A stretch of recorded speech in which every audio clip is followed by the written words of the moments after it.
नमस्कार, स्वागत है आपका न्यूज 18 JKLH में। मैं हूं आपके साथ अबू हुरैरा और आप देख रहे हैं JKLH प्राइम टाइम। 20 अप्रैल को पुंछ में हुए आतंकी हमले के तार पाकिस्तान से जुड़े हैं। इस हवाले से सुरक्षा एजेंसियों को बड़ी जानकारी मिली है। कहा जाता है कि इस आतंकी हमले के लिए एक स्थानीय गुज्जर ने आतंकियों की मदद की थी और आतंकियों को तमाम सामान भी एक तरह से मुहैया कराया था। सूत्रों से यह भी खबर मिली है कि 3 आतंकियों को 3 महीने तक एक घर में रखा गया था और तीनों आतंकियों को लोकल हैंडलर से निर्देश भी मिल रहे थे। तो पुंछ हमले की पूरी साजिश पाकिस्तान में रची गई थी, यानी पुंछ हमले में एक बार फिर पाकिस्तान का नापाक चेहरा उजागर हुआ है। आज इसी को हम समझने की कोशिश करेंगे JKLH प्राइम टाइम में। पाकिस्तान को सबक सिखाओ।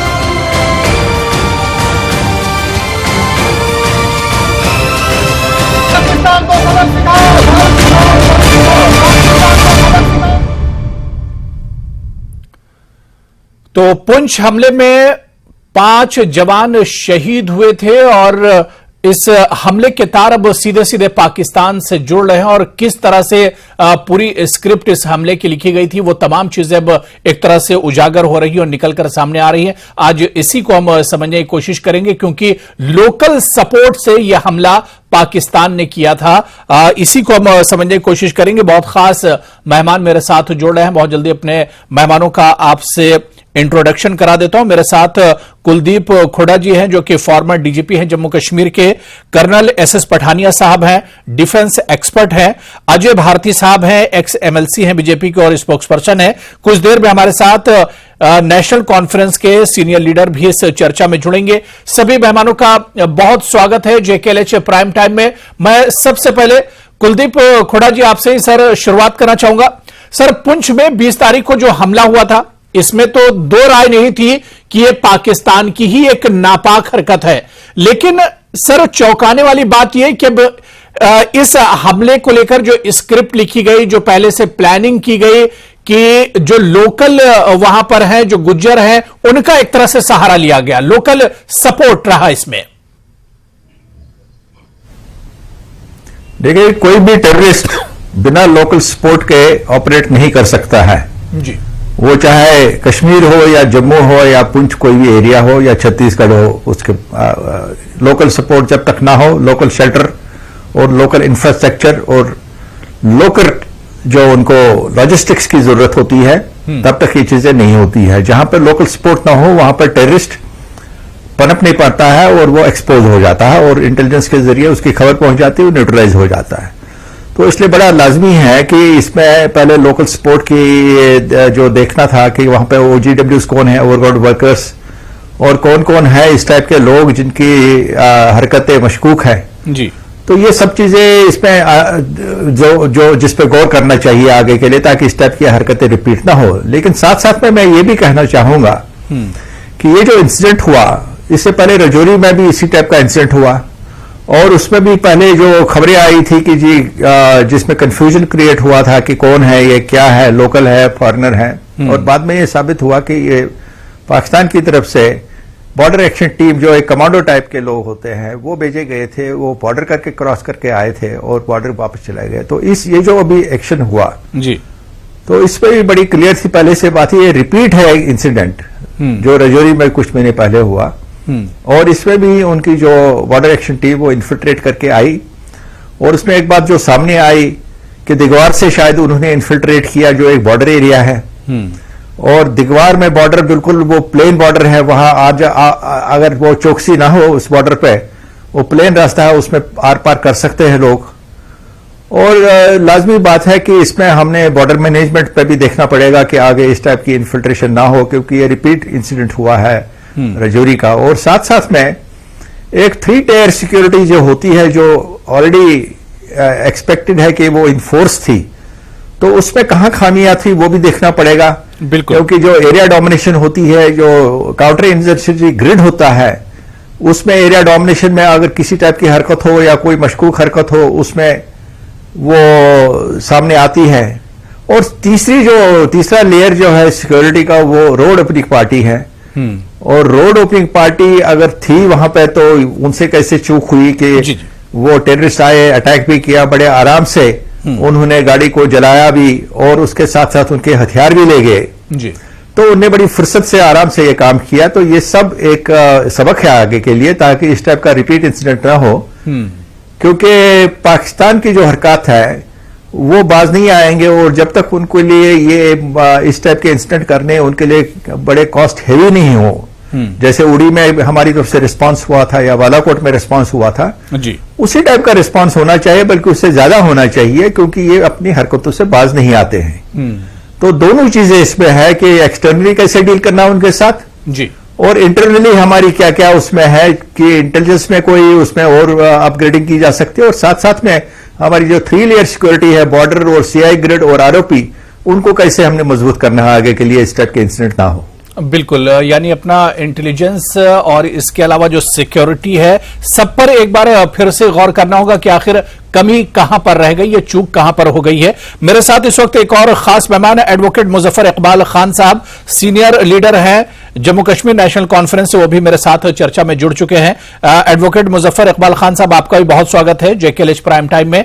मैं कर्नल एसएस पठानिया जी, बहुत तफसील में कुलदीप खुड़ा जी ने तमाम चीजें बताई, लेकिन एक तशवीश की बात तो है, परेशानी की सर एक बात यह है जो इस हमले को लेकर निकल कर आ रही, क्योंकि जिस तरह से कुलदीप खुड़ा जी ने कहा कि इससे पहले डांगरी राजौरी अटैक की अगर हम बात करें तो वहां पर भी कुछ इसी तरह से हमला किया गया था। एक तो क्या हमने उससे कोई सबक नहीं लिया, और दूसरे कि लोकल सपोर्ट की अब जो बात आ रही है, सबसे दुश्वारी की बात यह है। देखिए अब्बू जी, एक चाइनीज के बहुत बड़े माओ जेडोंग ने एक बार कहा था कि इंसर्जेंसी के बारे में कि insurgent is like a fish in the water, और जो पानी बनता है वो लोगों से बनता है। जब तक वो पानी रहेगा तब तक वो जो फिश है वो सरवाइव करेगी। जिस दिन आप फिश को पानी से अलग कर देंगे तो वो फिश जो है खत्म हो जाएगी। अभी हमारी जो, अगर हम लोकल स्पोर्ट की बात करते हैं तो ये पानी है जिसके अंदर टेररिस्ट सरवाइव करते हैं। अभी सवाल ये है कि इसको, इन दोनों को सेपरेट कैसे किया जाए। अभी इस इंसिडेंट की बात कर रहे हैं, मैं पहले आपके चैनल के माध्यम से अब तमाम दर्शकों को, और जो आज हमारे 10 जवान शहीद हुए हैं छत्तीसगढ़ में, उनके लिए उनको ट्रिब्यूट देता हूं और उनके परिवार के लिए अपनी डीप कंडोलेंसेस भेजता हूं। अभी सवाल यह है कि ये चीजें लगातार क्यों हो रही हैं, क्योंकि अक्टूबर 2021 में हमारे 9 जवान वहां पे शहीद हुए थे, जिसमें एक जूनियर कमीशन अफसर भी था, और उसके बाद डांगरी वाला केस हुआ, सर्च ऑपरेशन चलता रहा, कॉम्बैट ऑपरेशन चलता रहा, ये लोग वहां से गायब हो गए। अभी भी जो इनका कोई अभी वेयर अबाउट्स नहीं है कि ये लोग कहां चले गए हैं। और ऐसे ऑपरेशन जो प्लान किए जाते हैं, मैं आपका थोड़ा सा आपके साथ शेयर करूंगा। ये ऑपरेशन ओवरनाइट नहीं एग्जीक्यूट किए जाते हैं, इसके लिए प्लानिंग की जाती है। और इसमें जो पाकिस्तान के चीफ ऑफ आर्मी स्टाफ हैं मुनीर साहब, वो एक जिहादी हैं बेसिकली, और वो चाहते हैं कि दोनों खित्तों के अंदर, Kashmir as well as Jammu के अंदर इक्वल फायर जो है वो लगाई जाए, ताकि हमारी जो फ्लेक्सिबिलिटी है of switching over the forces from one region to another is that is drastically reduced. अभी ऐसे ऑपरेशन जो आते हैं, सबसे पहले आप एक टारगेट सिलेक्ट करते हैं या एक मिशन बनाते हैं, उसके लिए आप, उसके बाद उनके लिए आप जो सुटेबल पर्सन है उनको इकट्ठा करते हैं, उनको ट्रेनिंग देते हैं, उनको मोटिवेट देते हैं। उसके बाद आपने इनको वहां से इन्फिल्ट्रेट कराना है। इन्फिल्ट्रेट कराने के लिए आपको गाइड चाहिए, लोकल सपोर्ट चाहिए। उसके बाद ये लोग जो है एक शेल्टर ढूंढेंगे, अपना खाने पीने का बंदोबस्त, वो भी लोकल सपोर्ट चाहिए। उसके बाद ये लोग एम्बुश साइट जो इन्होंने सिलेक्ट की है उसकी रैकी करेंगे, उसको निगरानी में रखेंगे। उसके बाद अपना जो प्लान एग्जीक्यूट करके फिर ये एक्सफिल्ट्रेट करेंगे। तो आप देखिए ये बहुत लंबा प्रोसेस है और जिसके अंदर बहुत टाइम चाहिए। बिल्कुल। तो ये सारी चीजें हो रही हैं। अभी कमियां कहां पर है?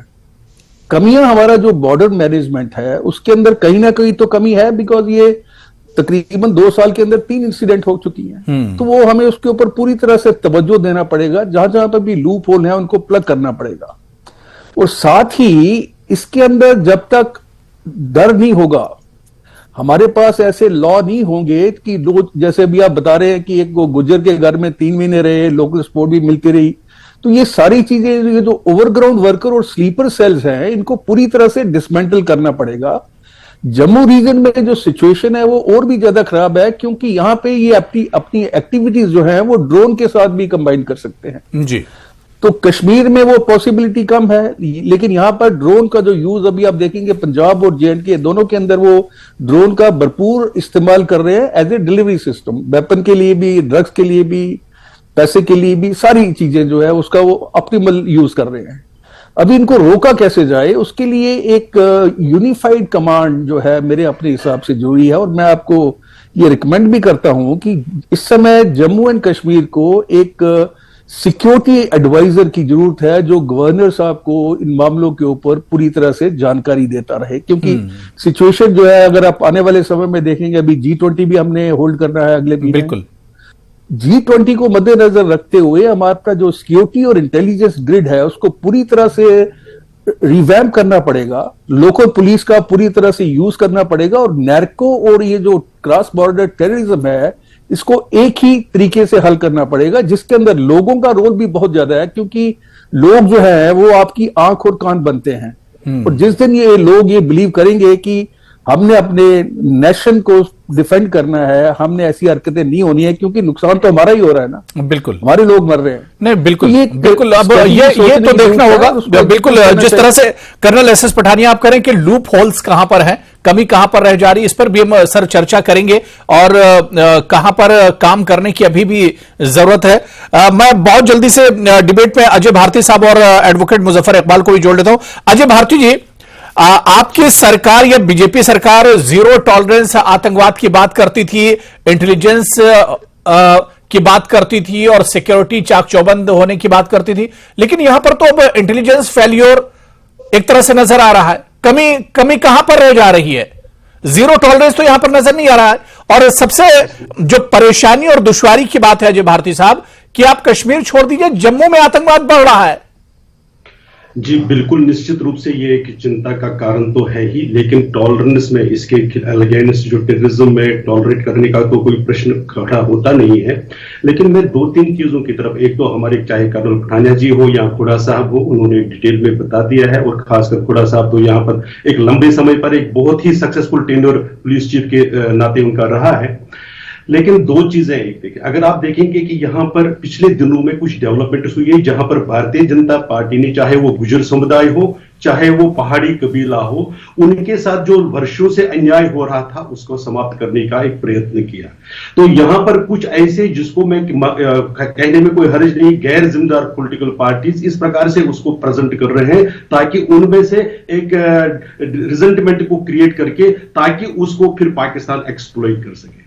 अगर आपने देखा होगा कि मैं बहुत ही रेस्पेक्टफुली डॉक्टर फारूक अब्दुल्ला साहब का स्टेटमेंट करता हूं, अभी यहां पर शुरुआती इन्वेस्टिगेशन हुई तो उन्होंने बता दिया जी कि हैरेसमेंट हो रहा है। जब आप इस तरह का एक स्टेटमेंट देना शुरू करते हैं तो जो हमारा एनिमी सरहद पार बैठा है उसको एक्सप्लॉइट करने में बहुत आसानी रहती है। लेकिन इस सारे के बावजूद भी इसमें एक एलिमेंट और भी जो हमें नजर आता है वो कंप्लेसेंसी भी काफी था, क्योंकि हम ये मानते हैं कि ये ड्राई डे था, उस दिन ये एक लोन ट्रक, ये जो गाड़ी थी वो इफ्तार पार्टी अरेंज करने के लिए वहां पर कुछ माल लेकर वो जो इफ्तार के लिए सामान लेकर जा रही थी। तो कहीं ना कहीं इसमें शायद वो एक एलिमेंट ऑफ कंप्लेसेंसी भी था, क्योंकि लोगों के साथ जिस प्रकार से अभी वहां पर एनवायरमेंट बना हुआ है सिक्योरिटी फोर्सेस, और उसमें शायद वहां पर कहीं ना कहीं चूक हुई है। लेकिन हमें पूरा विश्वास है जो इसको हैंडल कर रहे हैं, जो एडमिनिस्ट्रेशन में इसको हैंडल कर रहे हैं, वो इन सारी चीजों को, जहां कमी अगर किसी ने डेलिबरेटली की है तो उसको भी देखेंगे और आगे ऐसा रिपीट ना हो। ये निश्चित रूप से चिंता का विषय है, क्योंकि इसी एरिया में रिपीट आप बात रिपीट की कर रहे हैं। मैं ये कह रहा हूं कि इससे पहले डांगरी में भी तो इसी तरह का वाकया हुआ है, इसी तरह का अटैक हुआ है, तो सबक कहां ले रही है सरकार? आप लोग सबक कहां ले रहे हैं? इससे खत्म नहीं हुआ वो सर्च ऑपरेशन, या उस पर जो खत्म नहीं हुआ, क्योंकि ये डिफिकल्ट टेरेन भी है, उसको भी हमको नजरअंदाज नहीं करना होगा ना।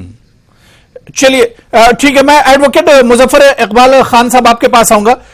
एडवोकेट मुजफ्फर इकबाल खान साहब, सर क्योंकि आप इसी इलाके से आते हैं, राजौरी और पुंछ की अगर हम बात करें, और इससे पहले यहां पर डांगरी जैसा अटैक हुआ भी, और उस हमले में भी यही बात निकल कर आ रही थी कि लोकल सपोर्ट से इस तरह के हमले हो रहे हैं।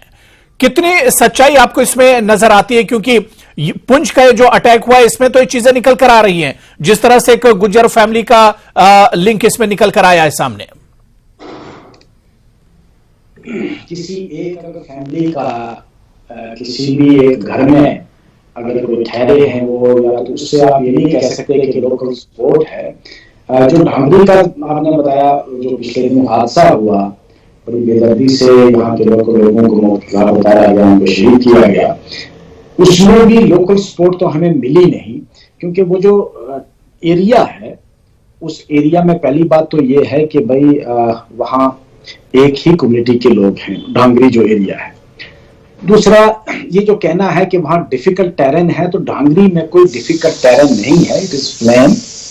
बहुत दूर है, जो जंगल का एरिया वहां से बहुत दूर है, तो ये बहुत ही मुश्किल काम है कि वहां कोई वारदात करके, कोई टेरर एक्ट करके वहां से एकदम कोई बिजली की चमक तो है नहीं कि भाई यहां से चमक के तो वो सेकंड्स के अंदर जंगल में घुस जाएगी।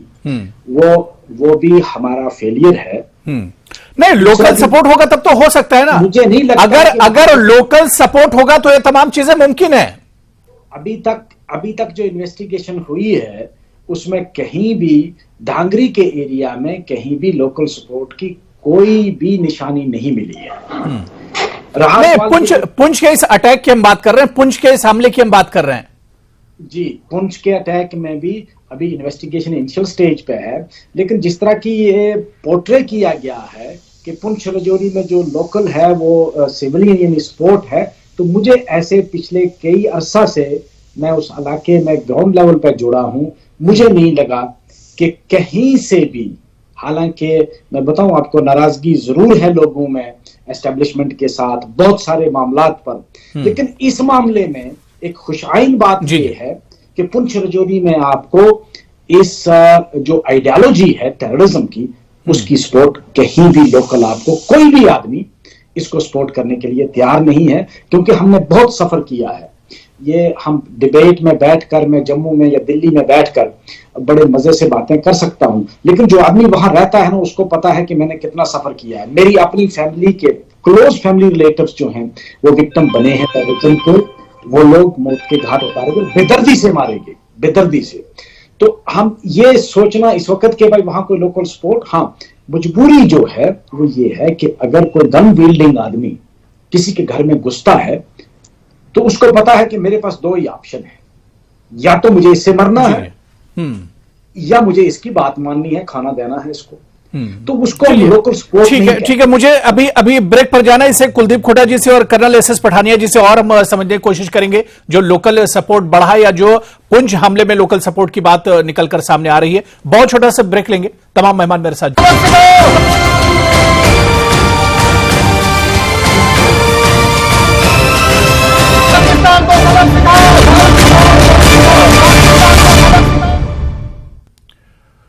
तो पुंछ अटैक के सीधे सीधे जो तार हैं वो पाकिस्तान से जुड़ते हुए नजर आ रहे हैं और पाकिस्तान की पूरी साजिश रची हुई है जिसमें हमारे 5 जवानों की शहादत हुई है। अब सवाल ये उठ रहा है कि आखिर गलती कहां पर हो गई या कमी कहां पर रह गई और पाकिस्तान की इस गलती का जवाब किस तरह से दिया जाएगा, इसी पर हम चर्चा कर रहे हैं। बहुत खास मेहमान मेरे साथ जुड़े हुए हैं।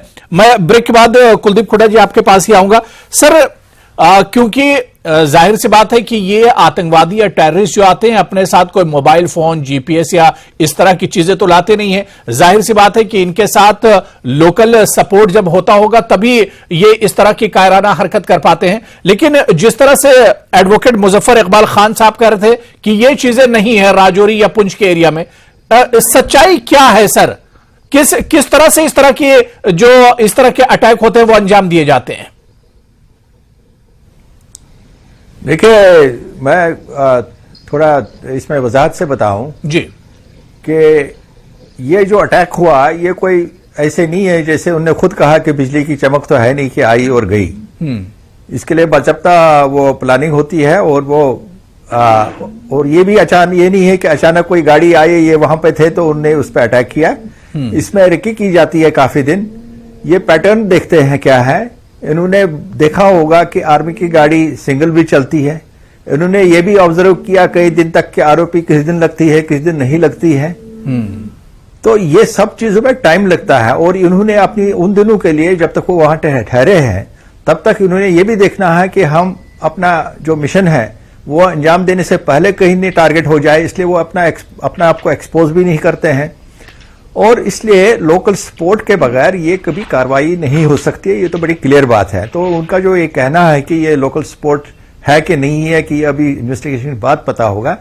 इन्वेस्टिगेशन के बाद यही पता चलेगा कि लोकल सपोर्ट अगर दिया तो किसने दिया। अगर डांगरी अटैक में लोकल सपोर्ट का अभी तक नहीं आया तो उसका मतलब ये नहीं है कि लोकल सपोर्ट नहीं था, लोकल सपोर्ट था कि अभी तक लेकिन नहीं मिला किसी के पास। वो अपनी इन्वेस्टिगेशन की बात है कि उसमें कहां तक वो प्रोफेशनली कैरी आउट की गई और क्यों नहीं वो तय कर पाया कि कहां से लोकल सपोर्ट उनको मिला। और जहां तक ये इन्फिल्ट्रेट करके आए और फिर एक्सफिल्ट्रेट भी वाकई किया होगा, इनका मिलना मुश्किल है। डांगरी में भी नहीं मिले, ये भी चले गए होंगे जहां तक जैसे ये अभी तक मैं अपने प्रोफेशनल एक्सपीरियंस पे बता रहा हूं।